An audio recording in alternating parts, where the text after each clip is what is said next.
Hi everyone, welcome back. Today we're going to dive into Google Drive a little deeper and look at 5 key aspects of Google Drive that you may or may not know about so that you can really understand Drive on a deeper level and get the most out of your Google Drive.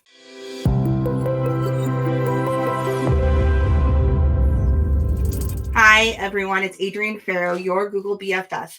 And I'm on a journey this year in 2024 to understand Google on a deeper level, really see how the tools that I pay for with my subscription can save me time, make me more productive, and then I can kick to the curb all the other tools that I have been paying for and really focus in on the tools that come with my Google subscription.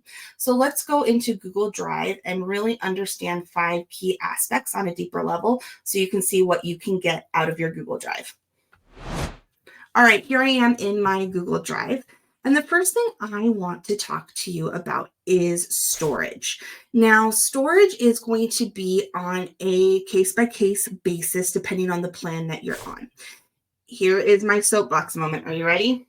If you have a business, you need a Google Workspace business account, especially now with the new email regulations that Google and Yahoo are putting through about how you can no longer send email marketing from an at gmail.com address or an at yahoo.com address. You really need to have a Google Workspace account connected to your business domain for you to send emails out from your domain name. So for example, mine is at Adrienne Farrow. So any of my accounts, they are going to be like this one is training at adriennefarrow.com. So I have a Google Workspace account. Now, how do you get one of those? Now, here is the Google Workspace plans. I'm going to drop a link down below in the description that will give you more information on it. And there are a couple different plans that you can choose from. It starts as low as $6 a month. Google has changed their plans slightly, so it's $6 a month for a 1-year commitment. If you do it per month, it's $7.20. Now, this one is great to get you started. You get 30 gigabytes of storage. However, I really suggest this $12 a month plan because for $12 a month or $14.40 per user per month, you really get that much more storage. You get 2 whole terabytes per user on the account. So like for me, I have my Adrienne at adriennefarrow.com and I have training at adriennefarrow.com. Both of those are separate accounts. So I pay $12 a month for each of those. And so now I have 4 terabytes of storage because I get 2 for each of those accounts. It also comes with things like shared drive, which I think is a crucial thing to have in your Google Workspace area. And then you get a couple extra features as well. So check this out. If you don't have a business Google Workspace account, I can help you get started with one. Contact me down below. I have my information and we'll get you going. So if you want to know what your storage is at, it will show you right here. Sometimes it'll show you down below. I'm more used to down below. I don't know why it's showing it here for this account, but you can just click on storage and it can tell you how much is being used altogether. And one really cool thing is it'll tell you where that storage is coming from. So you can see what files are taking up the most of your storage. So if you need to clean things up, you can see, oh, this video that I uploaded, it's the one that has the most amount of storage here. So I could, decide to take that out of my drive or figure out whatever I want to do with that. You can sort by type. You can sort by modified when you added it, etc. And then you can also get an idea of if you have a lot of emails in there or a lot of photos in there. Again, if you're on this 2 terabyte plan, especially if it's pooled per user, you're not going to have to delete much because 2 terabytes will go a long way. So that is the storage area. Again, you can click down here on storage or you can go up here and you can go to settings and it will give you that storage description and then it'll take you to that managed storage area. All right, let's talk a little bit about the files that you can have in Google Drive. Pretty much you can upload almost every kind of file, which is amazing because you can really have one-stop shop, if you will, to have all your files in one area. So here you might notice that I have a Google Drive shortcut, an MP4. So this is a video file. I also have an MP3 file, and then I have a couple Google Docs here, this PowerPoint it says test PowerPoint doc and a test Word doc. One of the things I want to talk to you about is when you import documents, you can have the option for them to automatically translate them into a Google Docs editor. So if you bring in a PowerPoint document or if you bring over a Word document, it can automatically change that to a Google Doc.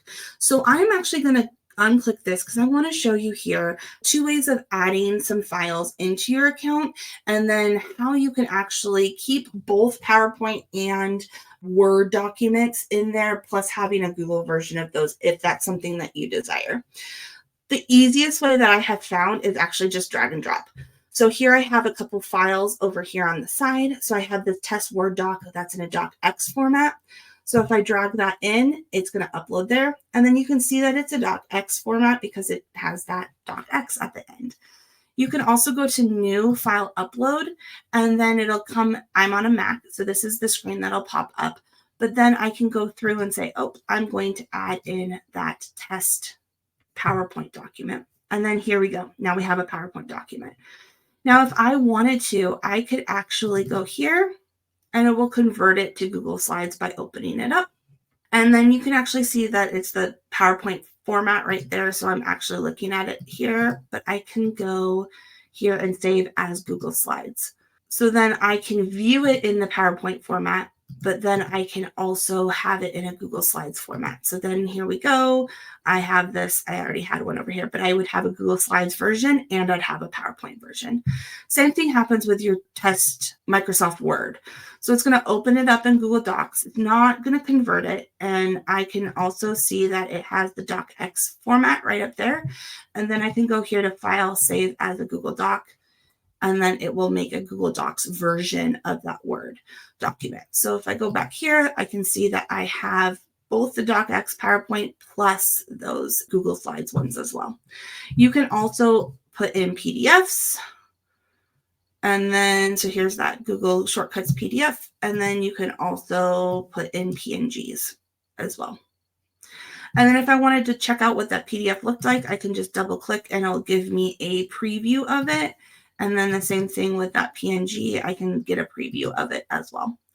Now, when you search in Google Drive, you can actually search by file type. So you can just look for only PDFs. So it will pull up any of the PDFs that are in my Google Drive. It will also, I can do just the documents. So if you know it's a Google Doc, you can search here and go, see, we'll go over this in another video, but you can even get real specific here. But if I go here to, let's click out.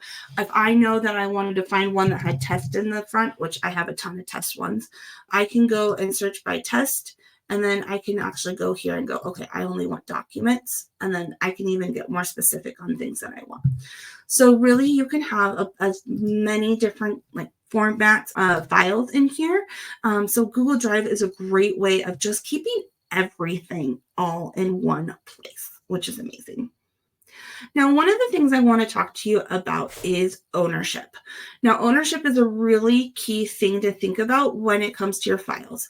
Whoever starts the document is the owner. I'm going to say that again. Whoever starts the document is an owner. And it doesn't matter if you're working in a shared Google folder or wherever you're starting it from. So if you are not in the same domain as another person you're working with, the most common scenario of this is a virtual assistant, then you're going to want to use a shared drive. And check out my video. I'll link it down below. It's primarily geared towards teacher authors, but it is good for any business owner to look at, is using shared drives with other people to maintain the ownership over your files. So if you need to know who the owner is, it'll be right here in the side. And then this is actually a document that I have a shortcut to. That's why that has that little arrow here. And because I actually don't own this document, it comes from a different person. So if I actually go here to find a shortcut or where it is, it'll tell me that it's in my drive and I can go see it. But if I go here and right click and go to file information shared with me, I can see that it's actually owned by my other account, my Adrienne account. And if I go here to that file information details, it'll say it's owned by Adrienne Farrow and it's shared by Adrienne Farrow since it's, shared with Adrienne Farrow since it's both there. So this is a great way of really knowing who owns the file. And what is key about that is if you are working with someone, and that's such an important file. Say your virtual assistant starts a file for you and it is something you need for your business. And then that virtual assistant decides that they're no longer going to be in business and they're going to get rid of their Google account. Then you lose those files because that file doesn't belong to you. It technically belongs to them.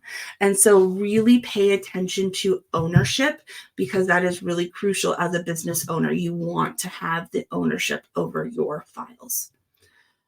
All right, so we've talked about storage capacity. We've talked about different file types that can be in Google Drive. We talked about ownership. Now let's talk about how you can start different Google tool files directly within your Drive.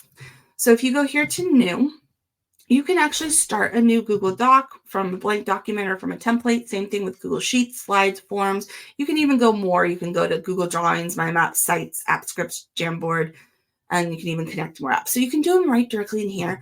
Although you can also do some keyboard shortcuts too to get some new files. So the keyboard shortcuts that I want to show you are to start a new doc, new presentation, sheets, and forms. So for a new document, you're going to go to Shift+T, and that is automatically going to start a new Google Doc for you. And so we're going to see here, should show up. Where's my untitled? Probably because I don't have it there. So it should show up here. Not sure why it's not doing that. But you can also do that directly within a folder. So if I go to Shift+T, it will start that untitled Google Doc. We'll just do test. Saving it saved to Drive. And that is now directly in that project time-sensitive folder right there. There's the test.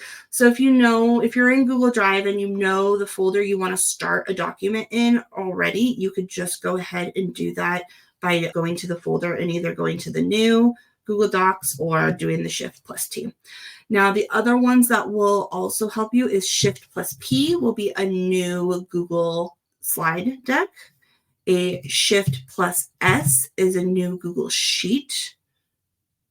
And Shift+O is new Google Form. And again, you can get those all up here, these four right there, but those are ways that you can easily just start a new document directly from within Google Drive. All right, the last things that I want to talk to you about is sharing and security. Now, what's really important to know is that Google Drive takes security super, super seriously. I'm going to link this document down below, but it really goes over how Google Drive protects your privacy and stores your content securely. And Google has enacted things like two-factor authentication, etc., to really make sure that you stay in control of your content. They don't want to, mess up your content for you. They want you to be in control of your content. You can also take your data with you. So there is the download your data aspect. So you can really look and see here how Google takes your privacy and your security very, very seriously. But part of that is also in your control as well. So you do need to ensure that your documents are shared with the right people and you have the right document sharing settings set. So if you go up here to the little person, that will be your sharing settings. And right now we can see the only person that has access is this account, this training@adriennefarrow.com. So I can add other people. So I can add my Adrienne Farrow account right here. And then I can determine if that person is a viewer. So they can only view the document. They can't make any changes. You can comment on it. That person can only just make little comments on the side, or an editor. Another cool thing is you can add an expiration date. That's a relatively new feature, which is really cool. So you can give editing access to a document for only a specific amount of time. Now, you can also give general access as well. So you can have anybody within your domain name can view that. That's great if you're working with a team. So then anybody that's under your domain can see. or anyone with the link. And this is one of the most common. Remember, anyone with the link can view means that once that link is shared out, anybody has the option to view that document. You can also have anyone can comment on it, so they can leave comments, and then anyone can edit. Use this one wisely, because if you have anyone can edit, literally anyone can edit. So the sharing settings aspect is up to you. You need to ensure that it is shared with the right people, or you have that appropriate general sharing aspect that is appropriate for your document.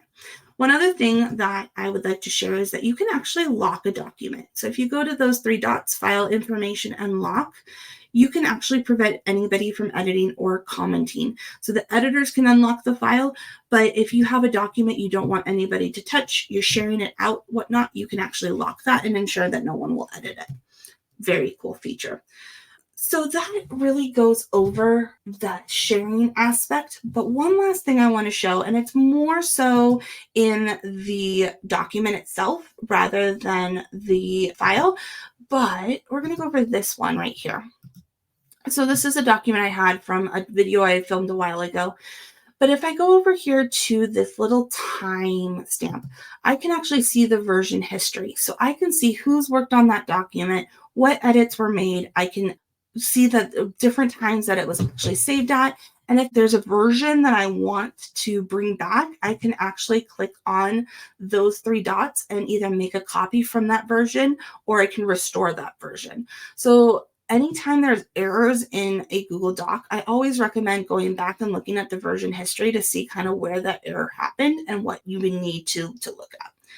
I'm actually going to go to this document in this folder. So we're going to go to this folder. I'm going to find it. It said force copy right here. Okay. We can also look at the information associated with the file over here under details.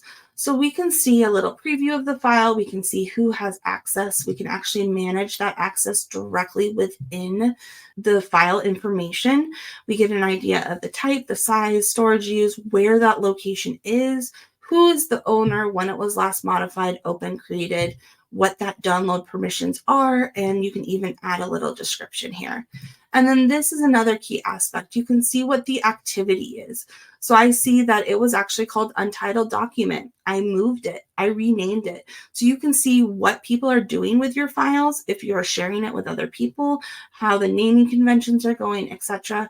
And then you can even go a step further. And if you're working within a domain with other people and everybody else is in that same domain, you can actually request approvals on those documents. Oh man, so much to go over in Google Drive. I really hope those things helped you understand Google Drive on a deeper level and really understand where your files are going, how they're being edited, where that information you can find is. That file information is going to be key when you really want to know more about those different docs. So if you really like this video, please like it, subscribe for some more information on Google tips and tricks. And down below, let me know questions you have about Google Drive. Is there a feature that you'd like me to demo more on a future video? Do you have questions that need to be answered? Let me know down below and I will see what I can do to incorporate that into a future video. Hope this was helpful. Take care and I will see you in the next video.